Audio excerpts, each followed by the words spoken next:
Hey, listen, it doesn't matter if no one believes in you. What matters is that you believe in yourself. You believe in your goals. You believe in your dreams. That's why they're your goals, your dreams, your ideas.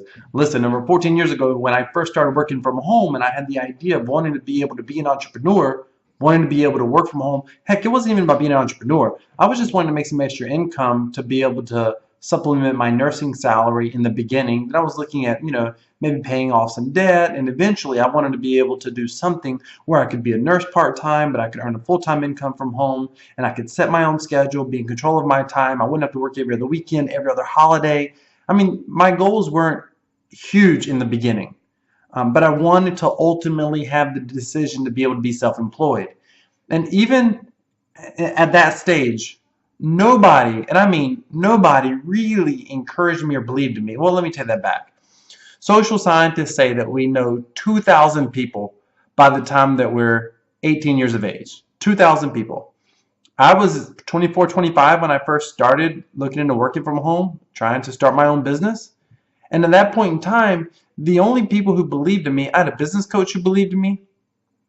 I had a girlfriend at the time who was very encouraging and was entrepreneur minded herself. She later became my wife. That's not a surprise a few years later. I had an uncle who encouraged me.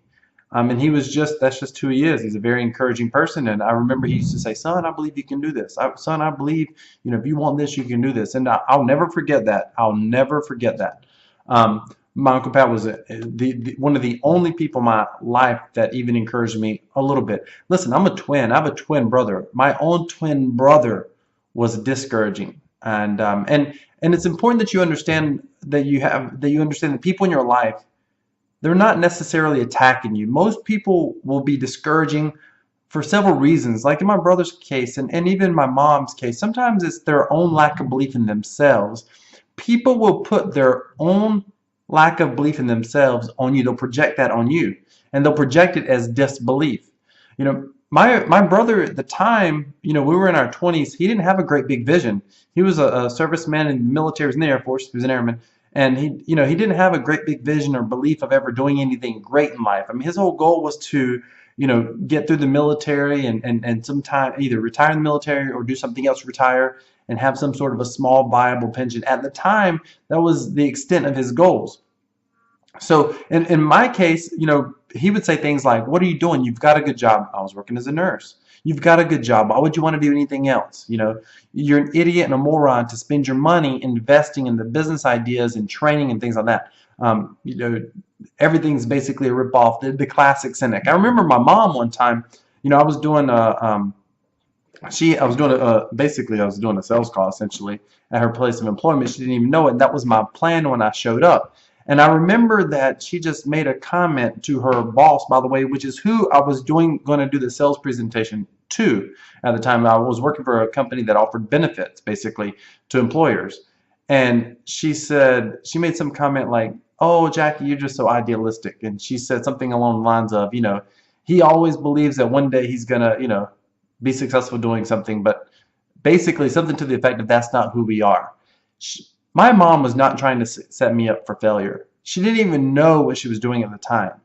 So it's so important for you to understand that when people criticize you or they condemn you or they don't believe in your ideas or your vision, that it's okay. Don't let other people's lack of belief in themselves affect your belief in who you are and what you want to accomplish. There's a reason desires are planted in your heart, and I believe that's God's gentle nudge pulling you forward to where you want to go, pulling you into the direction that you need to go to maybe get the training or to live out the purpose or to have the life that He's ordained for you to have. That's my belief. Now, you can call it the universe or whatever you want. The bottom line is you have vision and goals and beliefs inside of you for a reason. Don't give up. Don't stop. And don't worry about other people's criticism and condemnation. That oftentimes comes from inside of them and has very little to do with you. Don't let other people stop you.